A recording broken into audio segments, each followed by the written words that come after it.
alien spaceship. Yeah. It looked like a TARDIS as well. It was a big round room with a centre console. Yeah. It looked like a TARDIS as well. The designers are obviously getting very lazy. Do you know, it's actually something that Anthony mentioned to me, because me and Anthony do the Doctor Who reviews together on my channel now, because I can't cope with it on my own anymore. I need like, he's my support worker. Yeah. That comes in and goes like, no, Stephen, it's Yeah, okay. no, like, it's when okay. sit and talk It's about okay. this stuff.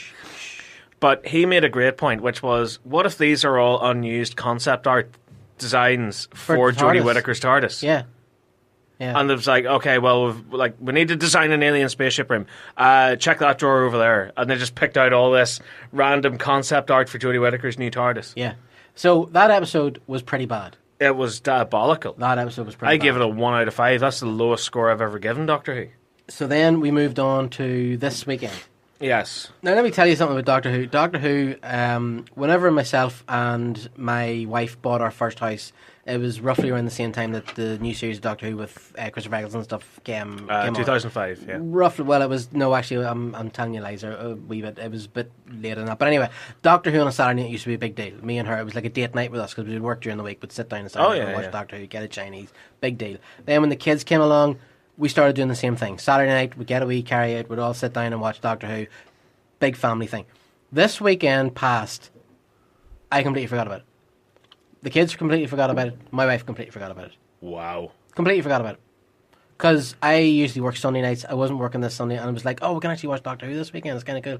Completely forgot about it. That's how bad the last couple of episodes of Doctor Who have been. So then we got the Demons of the Punjab. That's right.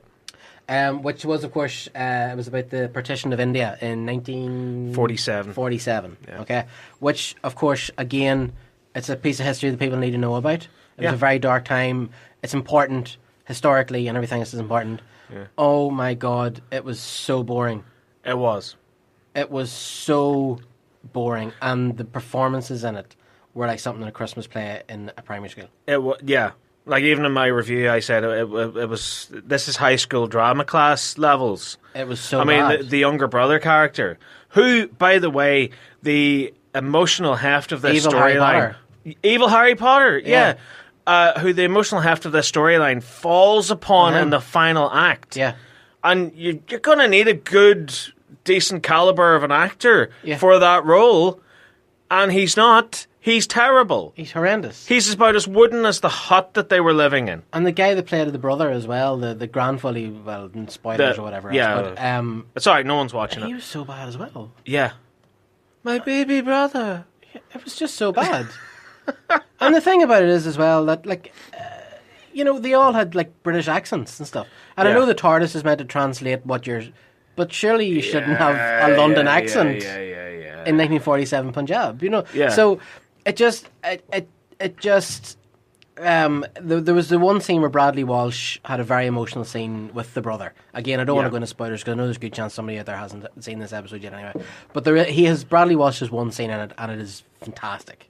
It is. He's really, really good. He actually sells it. He has two beautiful moments in that episode. One is the one that you just described with the brother. The other one is the same way he's talking to Yaz. About the granny. About the granny and Yes. about how it's not really her yet. Yeah. Like, whenever you met her, she was an old woman and Yeah. she's had all these life experiences that made her that person that she was. Yeah. But at the moment, right now, in 1947, she's not like that. She's a completely different person now to who she's going to become. Yeah. Those two scenes alone, a good episode, unfortunately, don't make. No. It was so... It just was... The one thing that I cannot forgive in a series like Doctor Who is being boring. Yeah. I can't forgive that. Well, it's the opposite of entertainment. Yeah. And what is Doctor Who at its core? An entertainment show. And it wasn't even as if you were meant to be thinking about the politics or anything, because they laid the politics out pretty straightforward. It explained everything really well. It told you what was going on. You knew everything you needed. So you didn't even really have to dwell on it. You know, it wasn't as even to give you these long, lingering scenes where you're thinking about, oh my God, I should be thinking about what was just said. Or It wasn't like that. No, that I did appreciate. And I did appreciate the fact that they kind of peppered it through the episode. Like, there's the bit where they're sitting listening to the radio and the partition and the borders are first announced. Yeah. And then you have little kind of murmurings that are kind of naturally sprinkled throughout the dialogue, where they're talking about the riots in the cities, and I heard the motor vehicles coming closer last night. Yeah. And what does that culminate in? It's the scene where the older brother is confronted by the younger brother in the army. Yeah, and even the scene where he said to the guy on the horse, you know, we fought together, you know. We were brothers in arms, Yeah, and, you know, that's what I mean, there is good stuff in there. Yeah, it's really great. It's just the fact that the build-up to it was just pants. It was so boring. Like, I mean, that last sequence alone feels like it was lifted from a far superior episode and rammed into it. Yeah. Like, there's a bit right at the end of the episode, and again, I don't want to get into spoilers, where something happens. Uh-huh. And you see the reaction on the companions' faces and on the Doctor's face. Yeah. It's so real. Yeah. So real. Yeah. And I thought, this is perfect. Such a great ending. The trouble is, when it first starts off, it's so po-faced. Yeah. Like you have the opening titles, which look like bleach being flushed down a toilet, and then you cut from that to the granny character and the family sitting around the table, and she's complaining about the birthday cake. Imagine if this was the Russell T Davies era. What music in the score do you think would be playing there? It would be like a dum bum bum bum bum dum bum bum. You know, like a sort of bright, sort of happy, cheery kind of synthy sort of score. And they're like, "Oh, Gran, you and your stories, ha ha ha." And then Or they'd have some contemporary band like Coldplay or something like that. And Yaz would bound into the TARDIS and go, "Doctor, I'd really like to go back in time and visit my granny as a young woman because she's all old and miserable now, and I want to see what she was like when she was my age." And what about the Doctor? You guys made this point as well in your review.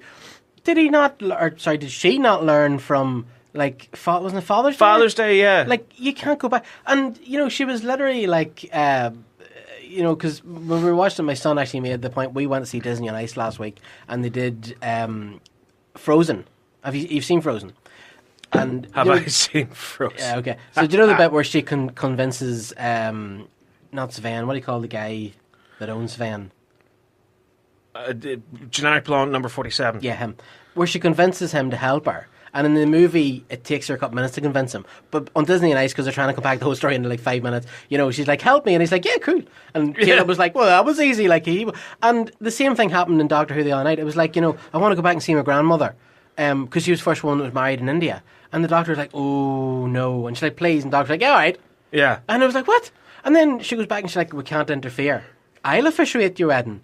I'll do this. I'll do that. I'll do the other thing." And you're like, whoa, whoa, whoa, whoa, whoa, whoa, whoa, whoa, whoa, whoa, whoa.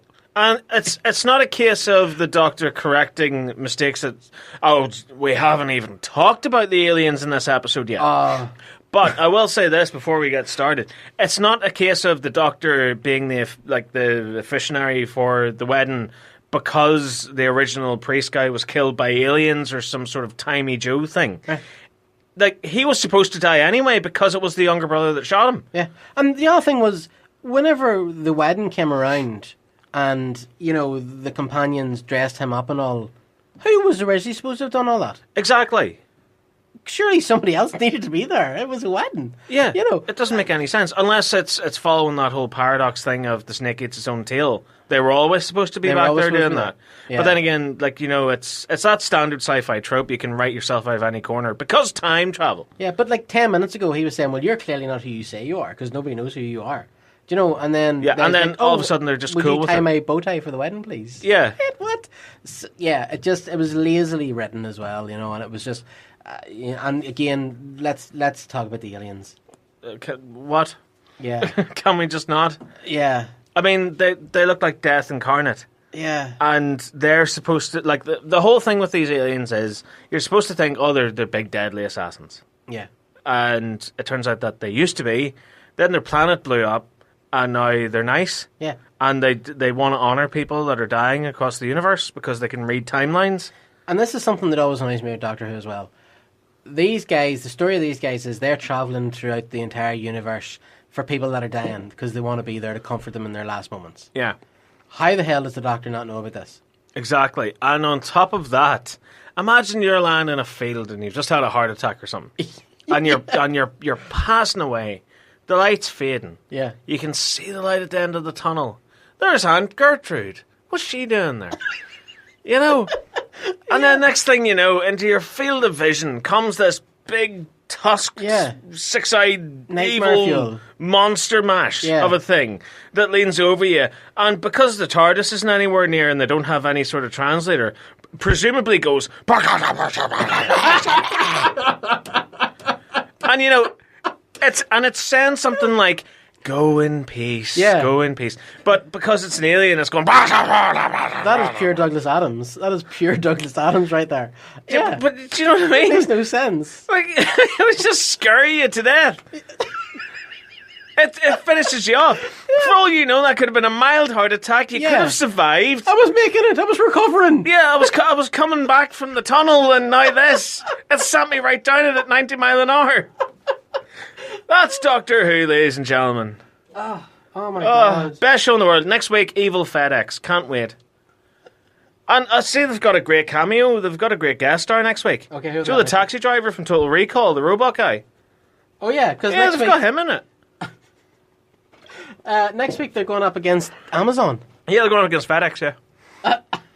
Evil FedEx.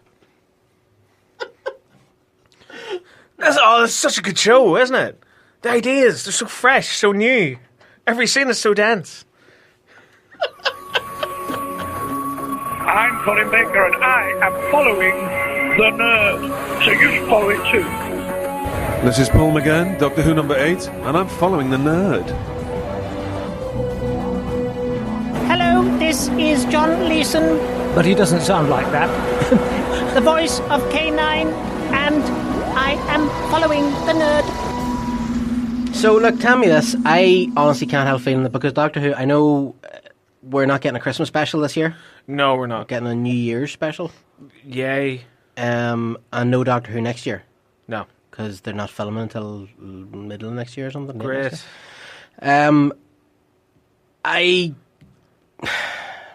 I just feel like there's a bell ringing here, and it's not a good bell. No, it has been tolling for quite some time for Doctor Who, I think. And do you know what? It's very telling that it lost its Saturday night TV slot. Yeah. I really think that's one of the big death knells of it. Not only that, it's the fact that it's on Sundays now, and it doesn't have a dedicated time slot. Yeah. Because remember before with Doctor Who, it always had that designated 7:30 on a Saturday. Although it did time move slot. around quite a bit as well. Like. Yeah, but you know what I mean? Like back in the day, it had that designated, like, it was either 7:30 or 8 o'clock on Saturday. That's always when it aired.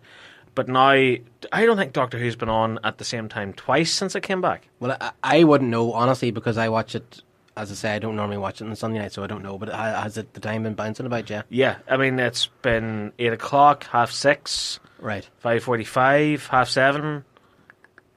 Like, it's been all over the show. Yeah. I honestly think, because we know that the BBC have kind of had it in for Doctor Who. For some reason, the BBC don't like Doctor Who. No, the BBC like talent shows. Yeah. Because they're cheap and they're easy to produce. Yeah.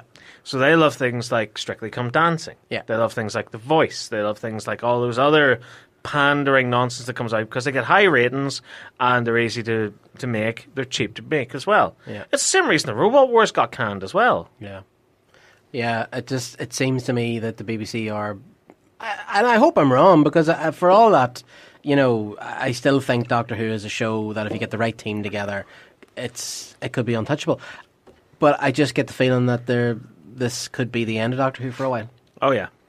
And I think, you know, I can't help thinking that the BBC are playing politics here as well, because they've put a woman in the lead role. Of course. If it gets cancelled, you know, they couldn't lose, because if it did really well, then sexual equality is an amazing thing. Yeah. If it did really bad, knuckle dragging Neanderthals who have a problem with women. Mm-hmm. So I don't think they can lose here, whatever happens. No. You know, and they're never going to... Chris Chibnall is not a good writer. You know, like that episode, he wrote Dinosaurs on the Spaceship as well. Yeah, appalling piece of television. Atrocious. He wrote that episode. Which episode did he write? The one with the wee monster on the spaceship. That was Chris Chibnall. Oh, Chris cannot write. Chris Chibnall has written them all so far, aside from Last Sunday. Aside from Last Sunday's, right. Yeah, and he co-wrote the Rosa episode. Right, okay. He's just not the man for the gig, like. He is truly a hack fraud. Yeah. But, I don't know, I just think that the BBC can't lose here, because they've wanted to get rid of Doctor Who. If it was a loss, they're getting rid of something. If it was a win, they're making money. I don't know. I just think, and I'm reading as well. I haven't looked at the numbers. I'm reading as well that apparently the drop off each week is big. It's quite steep.